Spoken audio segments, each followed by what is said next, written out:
അപ്പോൾ air handlooms അത് സാധ്യമാക്കി തരിക എന്ന് പറഞ്ഞാൽ രണ്ട് കാര്യങ്ങളാണ്. ഒന്ന്, നമുക്ക് മനസ്സ് നിറഞ്ഞ് നമ്മുടെ ക്വാളിറ്റിയിൽ നമ്മുടെ ആഗ്രഹത്തിനനുസരിച്ചുള്ള ഡ്രസ്സുകൾ ബഡ്ജറ്റഡ് പ്രൈസിൽ നമുക്ക് കിട്ടുക എന്നുള്ളത്. ഇന്ന് നമ്മുടെ ഷോപ്പിലേക്ക് ഫേമസ് ആയൊരു സീരിയൽ ആർട്ടിസ്റ്റാണ് നമ്മുടെ ഉമ നായർ. അല്ലേ ചേച്ചി? ഉമ്മ ചേച്ചി എത്തിയിട്ടുണ്ട്.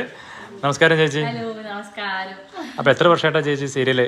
ഞാൻ അറൗണ്ട് 33 വർഷം. 33 വർഷമായിട്ട്. അടിപൊളി. അപ്പോൾ ഈ 33 വർഷത്തിൽ അഭിനയിച്ചിട്ട് സാരി അമ്മവേഷം കിട്ടാറാകുമ്പോഴാണ് നമ്മൾ സാരിയിലേക്ക് കൂടുതൽ കിടക്കുക. പക്ഷേ ഞാൻ ഒരുപാട് സ്ഥലങ്ങളിൽ നിന്ന് പർച്ചേസ് ചെയ്യാറുണ്ട്. ഒരുപാട് വ്യക്തികളെ അതുമായി ബന്ധപ്പെട്ട് പരിചയമുണ്ട്. അതിശോക്തി അല്ല എന്നുള്ളത് നാട്ടുകാർക്ക് എല്ലാവർക്കും എന്തായാലും അറിയാം. കാരണം ഞാൻ പറയാൻ പോകുന്ന കാര്യങ്ങൾ അതിശോക്തിയല്ല.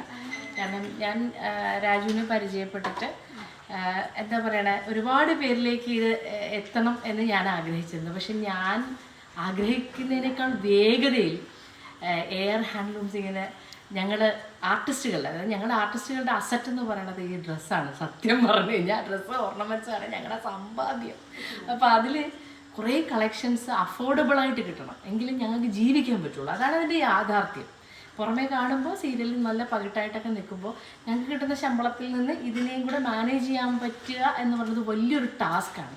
അപ്പോൾ അങ്ങനെ ബഡ്ജറ്റഡായിട്ട് ഏറ്റവും നല്ല രീതിയിൽ ഇതുപോലൊരു സ്ഥാപനം തേടി ഒരുപക്ഷെ ഒരുപാട് വർഷങ്ങളായിട്ട് നടക്കുന്നുണ്ട്. അപ്പോൾ എയർ ഹാൻഡ്ലൂംസ് അത് സാധ്യമാക്കി തരിക എന്ന് പറഞ്ഞാൽ രണ്ട് കാര്യങ്ങളാണ്. ഒന്ന്, നമുക്ക് മനസ്സ് നിറഞ്ഞ് നമ്മുടെ ക്വാളിറ്റിയിൽ നമ്മുടെ ആഗ്രഹത്തിനനുസരിച്ചുള്ള ഡ്രസ്സുകൾ ബഡ്ജറ്റഡ് പ്രൈസിൽ നമുക്ക് കിട്ടുക എന്നുള്ളത് അത്ര എല്ലാവർക്കും കിട്ടുന്നൊരു കാര്യമല്ല. അതുകൊണ്ട് എയർ ഹാൻഡ്ലൂംസിന് അരവിന്ദിനും രാജുവിനും എൻ്റെ ഹൃദയം നിറഞ്ഞ നന്ദി. കാരണം ഇനി അങ്ങോട്ട് എത്ര കാലം ഈ ഇൻഡസ്ട്രിയിൽ നിൽക്കാൻ പറ്റുമോ അത്രയും കാലം ഇവിടുന്ന് തന്നെ ഡ്രസ്സ് പർച്ചേസ് ചെയ്യണം എന്നാണ് എൻ്റെ ആഗ്രഹം. കാരണം അത്രയും സൂപ്പറാണ് നിങ്ങൾ. താങ്ക് യു ചേച്ചി.